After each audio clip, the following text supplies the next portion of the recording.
Même si ça se termine à mort, je ne mens jamais dans cette météo. Alors, météo peu favorable ces temps-ci pour les Qataris.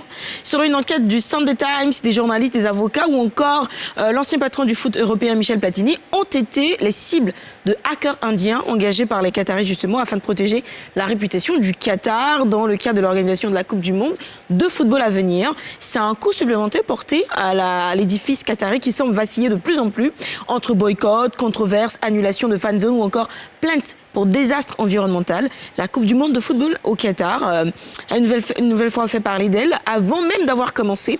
Et la nuit non plus, qui n'a pas encore commencé, mais on sait déjà un petit peu le temps qu'il va faire. On va se préparer à une nuit très très fraîche avec de gros passages nuageux et des pluies parfois orageuses sur le littoral et le sud forestier.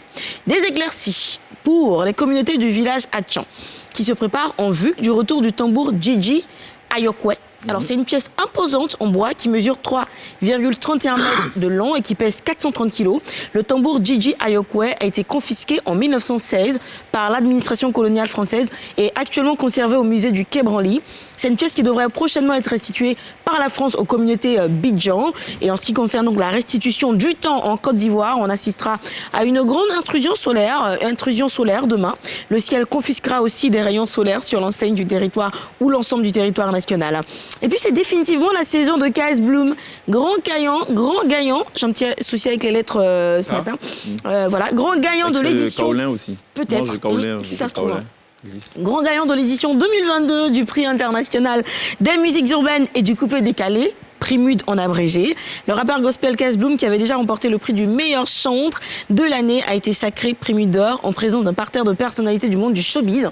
ANTI a été plutôt bien représenté avec Yasmina Reda au micro et un prix honorifique à Ozone de Showbuzz pour l'ensemble de son dévouement à la culture et à l'art en Côte d'Ivoire. On a pris le temps aussi de vérifier pour vous la météo. Demain après-midi, il fera beau dans le nord et l'ouest de la Côte d'Ivoire après un léger passage nuageux.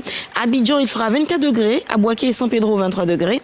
À Yamoussoukro, 21 degrés. Et à mort, évidemment. 20 degrés à mort. Oui, tu l'as. Et à Boaké, non. Pas d'infos sur Boaké. Ah, bien sûr, j'ai dit Boaké et San Pedro, il fera 23 21. C'est la deuxième ville du pays, donc c'est important d'en parler. Merci beaucoup, Guise, pour cette météo. La retrouvez tous les soirs dans la télévision.